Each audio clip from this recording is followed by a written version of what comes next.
Chers amis, auditrices, auditeurs de Radio Cité, bonjour. J'ai en face de moi quelqu'un que j'ai rencontré ici même, au service industriel de Genève, il y a bientôt 3 ans. C'était sur un thème où ce monsieur avait essuyé les plates finalement, parce que c'était ma première intervention et c'était dans le cadre de l'agenda 2030. On avait parlé des objectifs du développement durable. Et puis aujourd'hui, je le retrouve. Ça faisait un moment que j'avais envie de le voir. Et puis là, comme on vit une époque un petit peu étrange, on va dire, enrichissante pour certains et puis désastreuse pour d'autres, je me suis dit que c'était le bon moment que de recontacter notre ami Christian Brunier, qui a la gentillesse de me répondre à une première question. Christian Brunier est à mes côtés.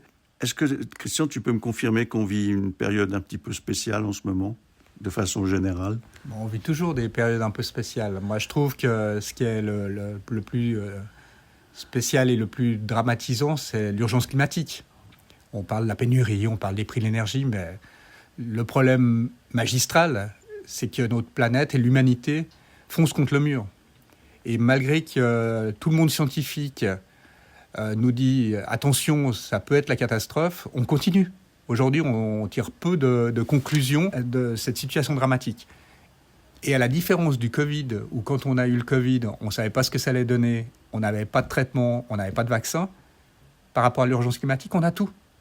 On sait ce qu'il faut faire, on a des technologies utiles, et il suffit de décider et d'y aller. Et sans restreindre énormément notre confort, on pourrait assurer un avenir meilleur ou moins pire aux générations futures. Donc maintenant, il faut qu'on y aille, c'est notre responsabilité. Je pense que nos générations ont abîmé sensiblement cette planète et on a un devoir par rapport aux générations futures d'agir. Donc pour moi, c'est ça la priorité, il n'y en a pas d'autre. Alors moi, j'ai un ami dernièrement qui, dans une conférence, disait « Mais c'est pas qu'on va dans le mur, on est dans le mur, mais il est mou ». Donc, on s'en rend pas trop compte. Et j'ai trouvé cette explication assez claire en elle-même. Je voulais quand même parler un petit peu avec toi d'énergie, parce que j'ai le sentiment qu'on dit tout et n'importe quoi en ce moment. D'un côté, c'est vrai que je me réjouis qu'on entende du message qui nous dit il faut faire gaffe, d'autant plus que ça va coûter plus cher. Finalement, la planète peut s'en porter un petit peu mieux du fait qu'on est obligé, puisqu'on sait de toute façon pas le faire autrement, qu'il semblerait que l'humanité avance plutôt à coup de baffe qu'à coup d'intelligence. Donc, il y a un côté donc qui est ambigu parce qu'on nous dit oui, maintenant il faut faire attention. Si on écoute les médias, etc., ils nous en mettent plein les mirettes en disant que c'est la panique, il faut acheter des trucs et des machins, des générateurs, tout ce qu'il faut. Donc il y en a qui font aussi de l'argent là-dedans. Par ailleurs, effectivement, il y a ce côté où on pourrait se réjouir aussi quelque part de se dire oui, ça fait quand même prendre conscience aux gens qu'il faut qu'on fasse gaffe en matière d'énergie. Problème d'énergie, et toi tu es bien placé pour nous en parler quand même. Alors aujourd'hui, il y a la moitié des experts de l'énergie qui nous disent qu'il va y avoir une pénurie, puis la moitié qui disent non, il n'y en aura pas. Ce qui est sûr, c'est que la moitié auront raison, et ils diront il fallait m'écouter, j'avais raison avant les autres, etc. Moi, je dis honnêtement, j'en sais rien. Et personne n'en sait rien. Soyons honnêtes. Par contre, le risque de pénurie est plus élevé que jamais. Donc à partir de là, il faut se préparer. Plus on se préparera, plus on va imaginer comment vivre quelques heures par jour sans électricité, parce que c'est ça le programme, je dirais, le plus dur. Eh bien, ça nous permettra d'aborder, si le problème arrive, la situation le plus sereinement possible. Quand on n'imagine pas, puis qu'on a d'un seul coup une coupure pendant 4 heures, c'est la cata. Si on se prépare un peu, on peut s'organiser pour réagir. Quand on a des travaux, des fois on coupe pendant quelques minutes ou quelques heures un quartier.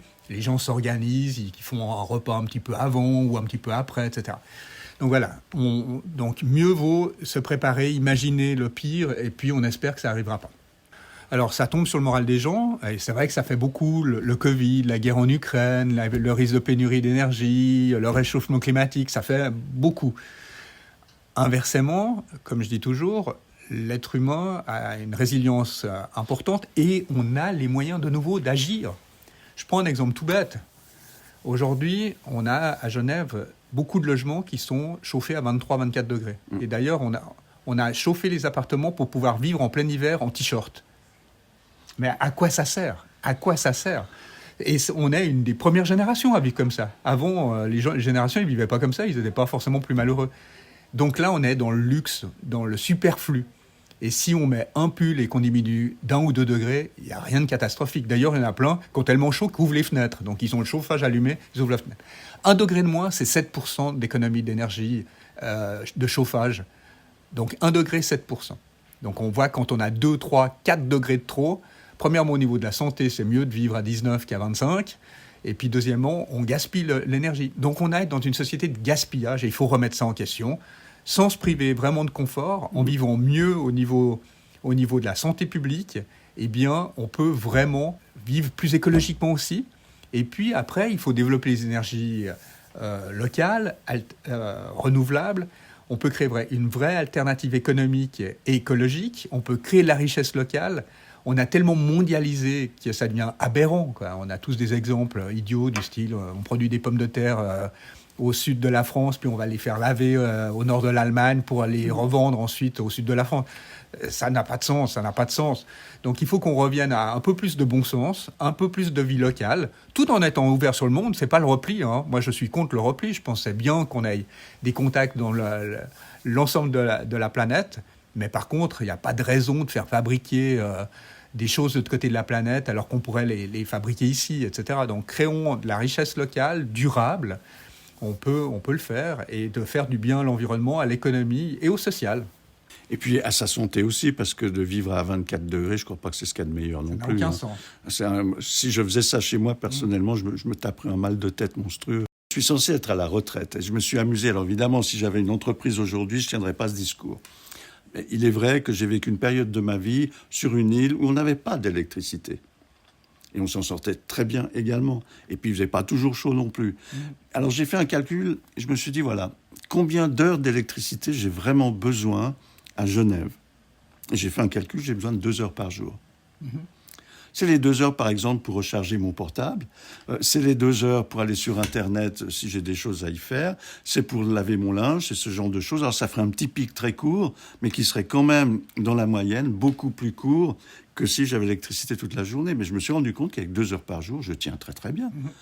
Alors évidemment, si j'ai l'habitude de ronfler à moitié devant un écran de télévision jusqu'à pas d'heure, ça ne fonctionnerait pas. Mais je crois que tout un chacun, on peut se refaire un petit calcul comme ça de ce qu'on a réellement besoin, ne serait-ce que comme exercice. Mais nous, on voit même pour les entreprises. L'énergie s'est libéralisée il y a une quinzaine d'années. Il y a eu une folie sur les prix à la baisse au début. Maintenant, on est à la folie sur la hausse. Et nous, on avait tous nos gros clients, les entreprises qui venaient vers nous en nous disant « je veux payer moins ». Et nous, on a toujours eu comme politique de dire le but, c'est pas de payer moins, c'est de consommer moins. Et si on pourrait casser les prix, et nous, on avait des concurrents qui cassaient les prix en face de nous. Casser les prix, ça dure 1 année ou 2 ans. Casser les quantités consommées, donc diminuer ses consommations, ça dure 14 ans en moyenne. Toute économie d'énergie, en moyenne, dure 14 ans. Il y en a certaines qui durent 25 ans, il y en a qui durent 2 ans, oui. Mais ça vaut la peine. Et on se disait, là, on s'attaque au cœur du problème. Et on poussait les entreprises à dire, essaye de revoir toute ta chaîne de production pour consommer moins, et tu vas faire vraiment des économies, tu vas faire du bien à la planète, tu vas pouvoir te marketer auprès de tes clients en disant je suis plus responsable au niveau environnemental, mais en plus tu vas diminuer ta facture d'énergie. Et il y a plein d'entreprises qui ont passé à l'acte. Et aujourd'hui, ces entreprises, elles vivent le risque de pénurie avec beaucoup plus de sérénité que celles qui n'ont rien fait, qui ont des grosses factures d'énergie, qui ont des gros besoins d'énergie et qui sont catastrophées en se disant si ça arrive, je vais partir à la faillite. Donc ces entreprises, il faut vraiment qu'elles refassent leurs calculs. Il y a plein de moyens de réduire sa consommation et des moyens vertueux parce que les entreprises qui ont réduit leur consommation, elles ne sont pas moins productives, au contraire. Elles ont passé souvent à des nouvelles technologies qui permettent de mieux consommer et elles ont passé à des nouveaux équipements et à des nouveaux comportements. C'est l'addition de tout ça qui fait vraiment une grosse économie, mais on peut diminuer de 30, 40, 50% wow. les consommations d'une entreprise. Parce que dans toutes les entreprises, il y a encore plein d'équipements qui sont néfastes au niveau fonctionnement, au niveau énergétique. Il y a plein de comportements mauvais. Et rien que les centres informatiques. Nous, à SIG, on a réduit de 2/3 notre consommation électrique au niveau de notre centre informatique. Donc voilà, c'est des choses toutes simples, des fois que du bon sens. Je prends un exemple. Oui, je t'en prie. Un exemple.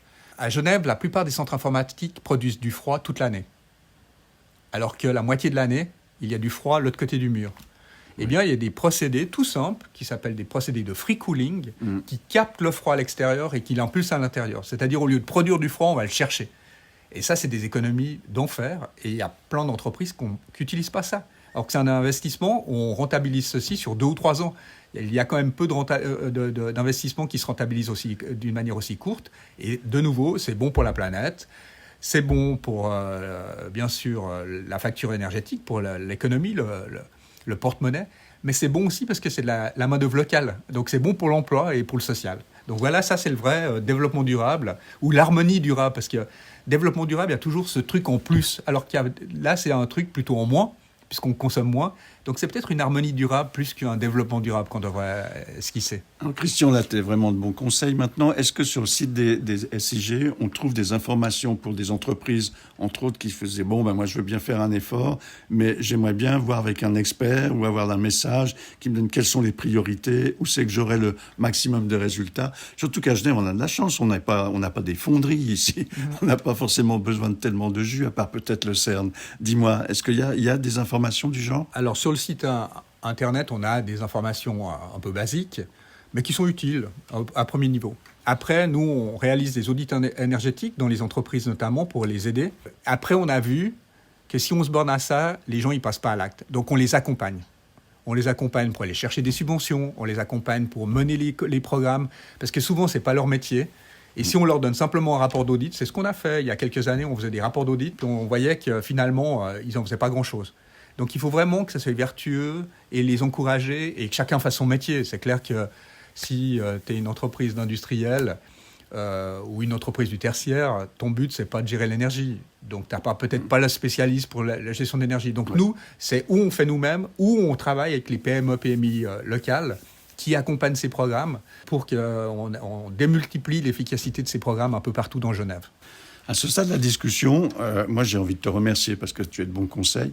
Et puis de plus, on a un rituel. Chaque fois que je rencontre quelqu'un, je lui demande, écoute, si quelqu'un te dit ou que tu entends dire merci la vie, comment ça résonne en toi, Christian ?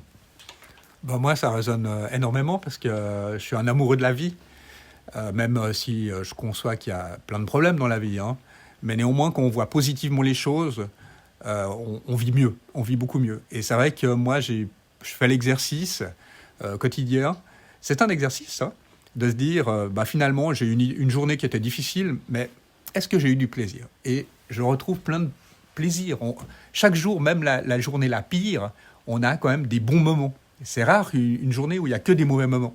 Mais l'humain a tendance à retenir que les mauvais moments. Alors que quand on fait l'inventaire des bons moments, ça peut être aller boire un café avec un copain à un moment donné, ça peut être une discussion dans un couloir, etc. C'est peut-être des petites choses, mais additionné, ça commence à donner un relief positif à la journée. Et finalement, après, on forme notre cerveau. Les neurosciences ont démontré qu'on formait notre cerveau. Plus on pense positivement, plus on vit d'une manière positive. Donc moi, je le fais vraiment. Et alors, j'ai un ADN plutôt bien prédestiné, mais en plus, moi, je me sens très heureux. Et puis j'essaie de promouvoir un peu ce côté positif dans la vie quotidienne. Alors tu as compris le thème de Merci la vie de cette émission. Je crois qu'on est exactement sur le même créneau là. Exactement. Moi quand j'ai un petit coup de blues, parce que ça m'arrive bien sûr, j'ai un instrument, je joue de la flûte traversière. Toi tu joues toujours du sax ? Pas assez malheureusement. D'ailleurs après la période Covid, moi j'ai toujours joué du saxophone de manière aléatoire. Ça veut dire qu'il y a des moments où je jouais comme un fou, je faisais 12-13 heures de concert par semaine à un moment donné. Donc c'était quasiment un rythme de professionnel. Et puis à des moments où je jouais plus, etc. Et j'avais l'impression que je perdais jamais mon niveau. Et là, pour la première fois, j'ai senti que j'avais rétrogradé. Donc il faut vraiment que je m'y remette. Bon, écoute, je te souhaite bon courage. Je me le dis aussi à moi-même. Par contre, il y a toujours un avantage. On perd un petit peu en technique, mais par contre, on se renouvelle au niveau de ce qu'on a, des habitudes qu'on a sur des chaînes d'harmonie ou quoi que ce soit. Et le fait qu'on joue moins, moi, je me redécouvre. Ça te fait ça aussi quand tu reprends l'instrument au bout d'un moment ? En tout cas, je ne sais pas si je redécouvre, mais en tout cas, je reprends un plaisir dingue. Donc c'est vrai, ça me manque beaucoup. Moi, j'ai commencé à faire de la musique à l'âge de 7 ans et j'en ai fait en continu jusqu'à maintenant, j'ai 59 ans. Et il faut que j'en refasse beaucoup plus parce que ça fait partie de moi-même, quoi. Alors ça, c'est la musique de la vie aussi. Je sais que tu es quelqu'un de très occupé, donc déjà, je te remercie d'avoir passé ce temps. C'était un plaisir. Pour nos auditrices et auditeurs, c'est un plaisir partagé. Et puis, on sait que... Qu'est-ce qu'il y a dans le partage ? Je crois que c'est... Qu'est-ce qu'on a dans le partage ? Je crois que c'est le bonheur, non ? J'espère. En tout cas, ça en fait partie. Alors, c'est un moment de bonheur que nous partageons avec nos auditrices et auditeurs. Donc, Christian Brunier, merci la vie, merci à toi et à tout bientôt. À tout bientôt. Merci.